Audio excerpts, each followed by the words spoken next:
Hi, everybody. Yeah, it's Leonie Lee here. Thanks for joining me. It's a great opportunity to present to the horse community about the greater insights of what horse architecture can be and what it can offer our wonderful animals. It's something that is very near and dear to my heart as an architect and an equestrian, and bringing those two passions together to create environments that horses can thrive in, but ultimately to educate the horse community on how we can create positive experiences, day-to-day positive experiences for our horses in all types of constructed environments. And I'm talking everything from your paddock shelters to your stables and your covered arenas and all the spaces in between. Because I guess we're so concerned about what our horses do and how and what they eat in their rugs and how they're trained and what their appearance is like. But I guess the focus that is sometimes missing is about where they are. And what I mean is where they spend their time, 20 hours a day, whether it's in small paddocks with shelters, in stables, where they train, and how we take them through those routines in the built environment, and how that can really help with how they're handled and trained and performed, as well as their overall welfare. Now, I find it's really interesting from my perspective as an architect that despite how much time horses spend in and out about the built environment, it's one of the least scrutinised aspects of keeping horses. And so I guess it's our job at Equitecture to try and raise the awareness of some of the common problems associated with traditional stabling practices, and what are the key benefits of looking at something from an evidence-based science research. And so our work is primarily looking at applying science in an architectural lens and creating the best environment, just so that horses physically and mentally can thrive. So I'll move on. We're going to be recapping a little bit on what we looked at last webinar, and just to give you an overall introduction to who we are. So we are essentially about improving the welfare of the horse. And what we find is, because there's no common standard worldwide of horse facility design, and this is everything from insulation values to space requirements, to horse keeping and management, it's really a new field that we're looking at investigating and bringing our knowledge of architecture into the lives of the horses, which essentially, as we all know, have evolved in an environment that is essentially in an open plain, in a social herd, which is quite the antithesis of what we tend to contain them in, whether it's a paddock or a stable. So we are looking at expanding our awareness of what buildings for horses can be tonight, and I'm going to look at drawing in the 5 domains, and this idea of bringing this assessment tool into focus is to show that the potential of the 5 domains and horse architecture to marry in and create an assessment tool for creating positive experiences of horses is something that is really undervalued and utilised. And through our research and bringing in all the gamuts of everything from thermoregulation to respiratory to behavioural science, that the 5 domains sits as an umbrella for assessing horse facilities. So we're going to talk through that a little bit further, all within that whole idea of optimising positive and minimising our negative consequences for our horses. Okay, so yes, the simple act of containing horses in your traditional people-centric buildings, and by people-centric buildings I mean buildings that resemble buildings that possibly we could even live in. And if you look at many buildings throughout the history in terms of stables, there's usually a reminiscence of what was happening domestically or agriculturally in the building environment. And I find that that is largely at odds with the horse's evolutionary needs. And that's where the problem starts. And so if we start to look at it from first principles, and for instance, this picture of these horses under the shelter of a tree, we can look at, okay, how are they using that tree? How are they standing? How are they lying? Are they using it for shading, for wind protection, for social separation? What are all the gamut of possibilities that these animals are using shelter, and how can we look at applying that understanding into a building itself? And we all love our animals. We are trying to do the best by them. No one intentionally or unwittingly injures them or cause them harm. But what we find through traditional housing, stabling, and as well as everything from your round yards to quite often your enclosed arenas, is that we're putting our horses' welfare at risk. But simply by doing that, we can really negatively impact their performance. So it's one of those things that if we look at every aspect of the horse's biology, its size, its temperament, and of course you're getting different characteristics depending on what the breed is and the individual animal's experiences.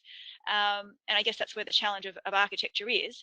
But if we look at all those aspects and create an environment based simply on what the needs of that horse is, and within that directive, we can create an environment that is more suited to them. And therefore, we might be able to limit the dust. We might be able to reduce the boredom. We might be able to create more even light so the horse's eyes can adapt.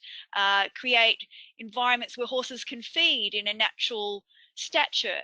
Look at creating environments where horses can scratch and rub and maybe even crib without having some detriment to their health. So these are I guess, some of the aspects that we look at as architects in the problem solving. Essentially, architecture is a problem solving exercise. And what we tend to do then is bring in a substantial mass of evidence from current scientific studies to look at how that we can really accommodate the horse's needs, but from a problem base. So look at what's going wrong and how we can try and address that and apply that knowledge. And there's a wealth of information out there just to best mitigate it. So here we have, this is a fabulous photo that Julie kindly sent me. And I really particularly like this one because we've got the mares and the foals in a bit of a social scene. And we've got them having some sort of refuge from the sun. So they're seeking shade, which is a primary concern in Australia. And if you look at the social circle, there's someone on the out on the right-hand side, but there's also someone sneaking in there in the actual crook of the tree. And I think that tells a huge story. And to create that amount of shade and option is a really important factor for when we're looking at simple paddock shelters, so that not just one horse dominates. And I guess that gives you an idea of where we're coming from. And if you look at the other photo, which is a very traditional current stabling method, the horse has got views outside, so there's probably a bit of cross ventilation, but you couldn't get something more extremely different. And I kind of like these photos together because the construction company have even tried to take the colors from the natural environment to find something that they're trying to sit with the horse. And from all intents and purposes, it works practically, but does it really limit the horse's physiological and behavioral needs? We think it does. And I guess in some of the ways that could be an obvious injury and reduced performance. This is my own horse that suffered an injury because of a paddock shelter's exposed concrete footing. You can see there, because horse is moving around and it's eroding, that there's some sort of sharp edge. There's a bar there where it shouldn't be. There's horses kicked through the actual tin because that metal should not anywhere be near a kicking zone. And so these little instances sometimes go without notice. And this was well before I was an architect, and it was just all part and parcel. Okay, if there's an injury of the horse, the vet comes out and you deal with it. But if we start to think about what that paddock shelter could be and how it could perform so this doesn't even happen, I think that design from first principles has a lot of merit. And to this example, where we have a very common experience where horses are going to different events. This animal was here for 2 or 3 days at a pony show. at a public event establishment, and this horse's enrichment of its life was essentially limited to when it was taken out of the box. This little pony couldn't see much, it couldn't hear much. The ventilation would have been fairly limited because it's well over at the height of the horse. It was really contained in a very sad environment from my perspective as an architect and as a welfare advocate. But this is something that happens day after day because this is what we're presented as options. And I guess from my point of view is I'm trying to work out, well, why are they presented as options? What can we do to improve the options? And how do we improve that education of what our options can be for this horse's experience? Now, this is something I always smile when I see, and it's something that I include because, yeah, it is quite quirky, but it's the whole idea of that if you have a look at this horse and if he was, I don't know, 10 centimeters more, it would have been a different story, hitting his head or his neck on the actual roof beam. But it's just that idea of these horses are volatile, they're amazing animals that are, they've got their flight instinct happening, they've got a lot of adrenaline happening, and then we enclose them in an environment that might not necessarily cater for all parts of its behavioural repertoire. And we need to allow for these kind of moments, and we need to create ease of handling and effective training and performance potential, so that it can actually optimize the horse's relationship with us and not be to the detriment. Okay, so here we are bringing in the 5 domains model, and we've got the physical functional domains, which obviously the architectural side of things fits in the environment, and the environmental challenges are really important, and how that if we have a negative, for instance, if a horse is hot, that it then is able to seek cooler environment so that there's opportunity for it to seek shade, maybe more ventilation or prevailing breezes. So that whole idea of freedom of choice is very important from an architectural point of view. And if we move into the behavioural domain, which is something we're going to focus on tonight, not necessarily so obviously connected to the architecture, but is something that has no lesser substance and importance to us and where we come from as architects. So we'll look at that a little bit closer now. So if you can see, if we look at Horses South Australia's wonderful depiction of the 5 domains model here, and we concentrate on the last rectangle of behaviour, we look at all the exercise of agencies and how they can be impeded, and everything from inescapable sensory impositions, choices markedly restricted, constraints on environment-focused activity, constraints on animal-to-animal interactive activity, limits on threat of avoidance, escape, defence activity, and limitations on sleep and rest, which is critical.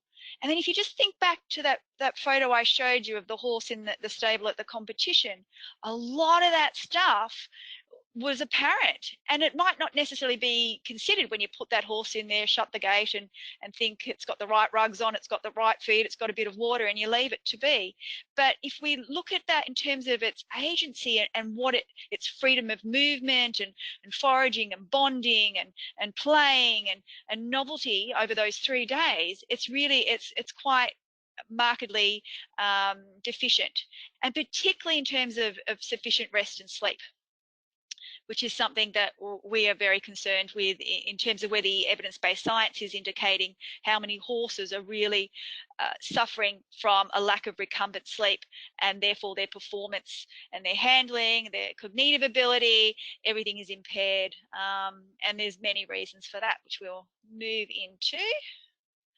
So to look at environmental enrichment, which is our focus tonight, I've picked out that as a starting block because it's not something that everybody is familiar with in terms of terms, but it's something that as architects we try and incorporate in every aspect of the horse's experience of the built environment. So not just the stables or not just the paddock, but every part of it, looking at environmental enrichment. And so if we are to look at that from a scientific evidence point of view and where the research is pointing, we can see from the World Association of Zoos and Aquariums that it mentions that animals raised in enriched environments have a higher cognitive capacity than those from unenriched environments. Now, isn't that enough? Isn't that enough motivation to create environmentally enriched built structures, covered arenas, and all the spaces in between for our horses? There's a huge amount of diverse studies out there in terms of reducing anxiety and increasing memory enhancement. And it's great to see that there's some of those studies coming through. And I know Horses and People magazine are a great advocate for some of that publications, which is wonderful. And there's a really interesting study of horses. They're in this 12-week program, and they're even seeing that there are personality traits and there's molecular changes in the horses that have the environmental enrichment program if they're involved in that program. And so that kind of evidence to us shows that this is a really important and critical aspect of stable design that many people might not even have considered. And it's quite profound, the effects. And here we've got some considerations. Providing choice is number one. Vary the enrichment. And so here I'm talking about all types of sensory enrichment. So what the horse can hear, what the horse can taste, what the horse can smell, what's under its feet, and not just a matter of providing all that enrichment, because we don't want to create an environment that's overstimulating and they cannot find the capacity to rest or to be mentally recuperating. We want to still be able to provide opportunities where maybe the activities are quiet, the way that the facilities are designed, that there are zones of the day where different social, whether it's equine or people, and all the management of a facility are carried through. And then there are moments where the stables are, for want of a better word, quieter, and ability for the horses to take rest. But a horse won't necessarily rest just because the space is quieter and activities have ceased. It's about creating an environment that they can feel content in. And by the word content, I'm talking about not an anthropometric content. It's more about that they're feeling that they're predators and they're not at risk of having predators or aggression from other horses. They have adequate food and water. Their comfort level is appropriate. They're not overheating or cold, and they're able to maybe move out of prevailing winds. And so creating an environment, all of those aspects that attend to all of those aspects can be quite complicated. And there's not a one size stable that fits all, but it's a matter of looking at that variety of sensory input and creating some great tools to do that. And there's some really good fittings in Europe.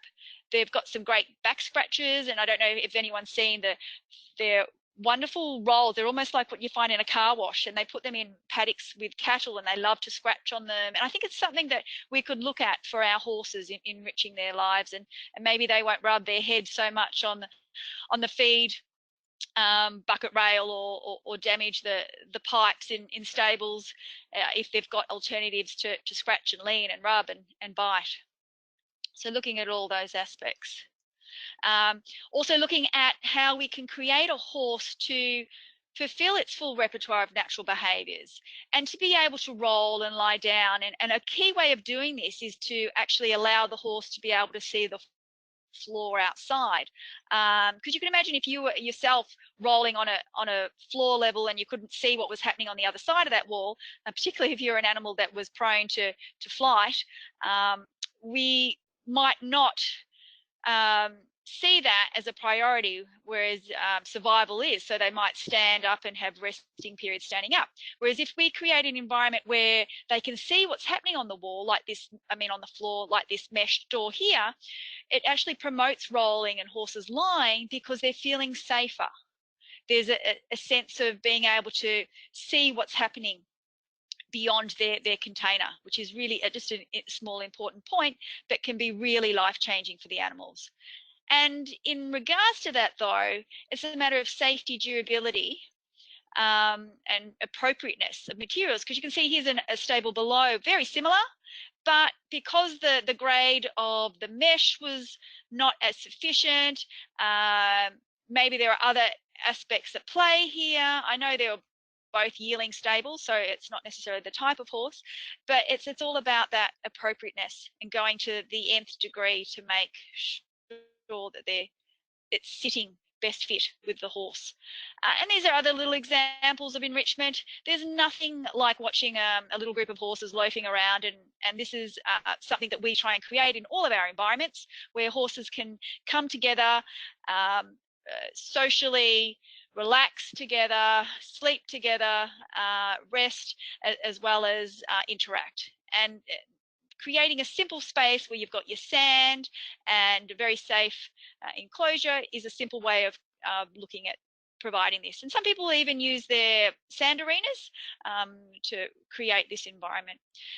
On the other side here, we have some stables that are very open courtyard environment where the horses, although they need to be contained within their individual stables as per the racing code, there is the scope for the animals to be involved in more of an external environment and look at the activities that are happening, huge amounts of sunshine and ventilation, but it's simply a matter of making it the environment as close to what we can physically to how they evolved. And then overlaying all of that, so all of the domains welfare assessment, the horse requirements, is the architectural assessment. And this is where we're bringing the first principles in. We look at what the activities that are going to be accommodated, the context, which is something that's huge, everything from what the authorities say how we need to remove manure to how the building regulations control colours and materials, and the lie of the land and prevailing winds and temperatures, financial investment, life cycle and future proofing. And for instance, it's no use creating an environment for horses. I think, for instance, if you're looking at miniature horse stud that no other animal could ever use, it's looking at maybe flexibility and adaptability. Maybe stable walls can move in and out. There are different ways of creating walls, and maybe some infill walls can be able to be seen by smaller horses can see through as well as larger horses. So just looking at that life cycle and future proofing can sometimes encourage creativity in the architectural solution. And of course, there's appearance where, as architects, that's one of the main thing people come to us and say, we want it to look like this, or we don't want it to look like that. And I think that's really important in terms of celebrating the sense of horse space, but also looking at making sure that it ticks all our horse requirements and welfare. And of course, construction, which is very much linked to the appearance.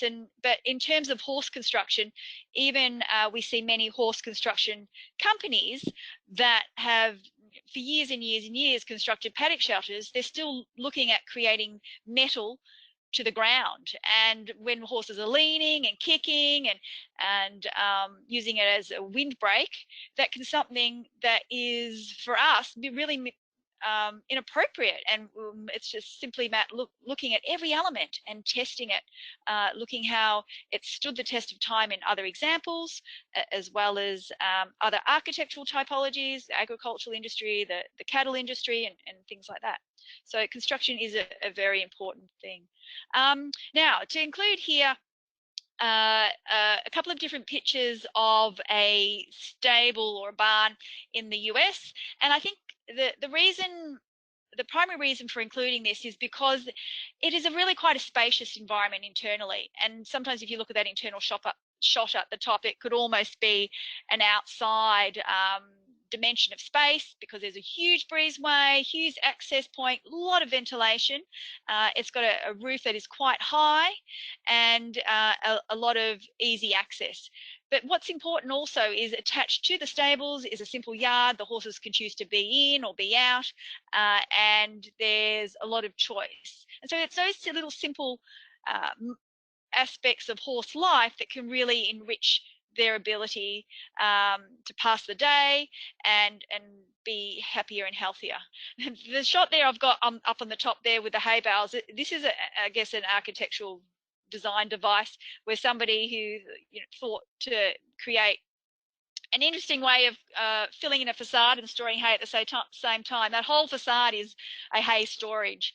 And it looks quite effective in architectural photos. But for me, I don't know if I was that horse there watching that hay and smelling that hay all day. I'm not sure if that would be a very settled mental capacity to be in. So that's kind of why I've included that.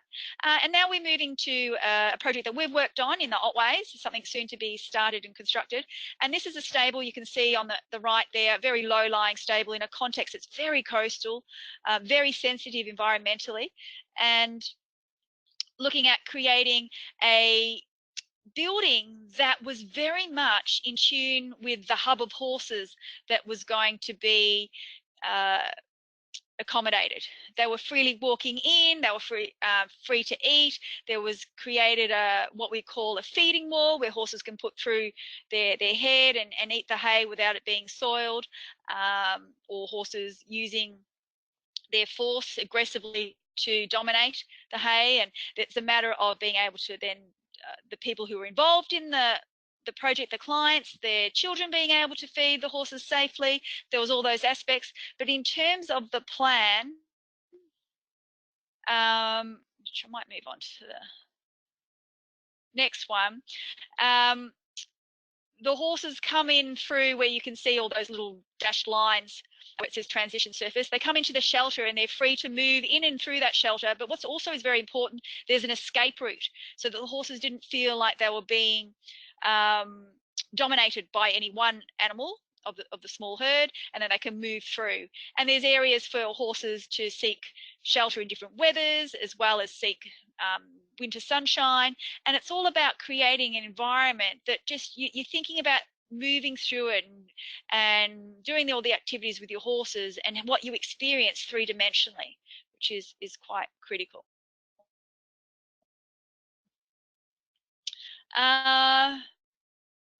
Move on through. And then we've got this example here, which again is in the US. And I think this is a really interesting aspect of facilities where architecture is definitely playing a part. These are quite prominent architects in North America, and there's great ventilation and aspects of views, and horses have really interesting daily lives in terms of what they can see. But then there's, architecture never 100% gets it right, and from buildings that we've created and we've made wonderful roofs that are really high and great for shading, but then maybe coastal winds and driving rain bring rain right into the stable. And I guess this is an example of where I see that the aspect of that little horse on the end, Shetland or whatever its breed is, it needs to arch its neck so it can see over. And so these little aspects to look at really accommodating the horse's welfare and well-being, we need to try and look at all the options and possibilities of how the stables are going to be occupied. So in conclusion, wrapping it up, I guess if we don't have a responsive design approach, we can really compromise our horses' performance and welfare. And architecturally, this is something that we need to consider. It's not something that is obvious to many people. People quite often when they come into one of our education series, or my students at Marcus Oldham, is like, what are we learning about architecture? What are we, is it about how big a stable needs to be, or what materials we can build? But no, it is so much more. It's about inspiring people to really optimize the health and well-being of our horses in all these environments, and creating the structures that are thoughtful and really responsive to each of their evolutionary needs, so that it's a new level of welfare beyond the standard of minimum care, which is again tuning into the 5 domains and looking at anthropomorphic ideals, for instance, our own comfort levels, and trying to look at the horse as a species and creating a very different set of criteria, simply because, for instance, how the horse cools and heats itself compared to us. Therefore, from first principles, should end up with a very different building, but that is not always the case. And that's something that we feel we need to think about a little bit more. So thank you so much for joining in. Really appreciate you taking an interest in our passion at Equitecture. I like to end on this slide and start on this slide. For me, it's a horse listening. He's got his ears out, having a look through, and this one can choose to be in the sun, or he can choose to be in the shade. And out of the prevailing breeze, and I think it's something that is nice to finish on, and in looking at just every aspect of our horses' environmental interaction is where we're coming from. So thank you very much, and I just want to end there with encouraging you to keep in touch. We've got Equitecture ebooks on today's topics. If anyone's interested, please message me on the Facebook page. We've got my own Leonie Lee, the Equitect one, as well as our Equitecture horse facility design one. We chat about all things horse facility design, and I've got some stable walk and talk to us starting up there, which is some really interesting little informal videos on different aspects of stables. We've got a new feature article in Horses and People magazine out yesterday, which is looking at context and horse welfare. So please have a look at that. And I've been invited to be an educator at Equitana this year, which is wonderful. I've only done Equitana Melbourne, so it's great to be flying over there. And of course, our educational workshops and seminars.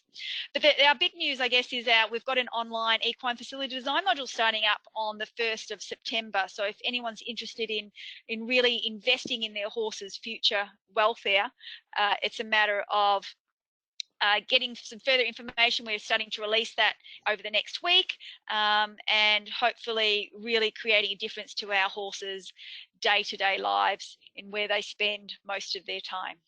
So thank you, everybody.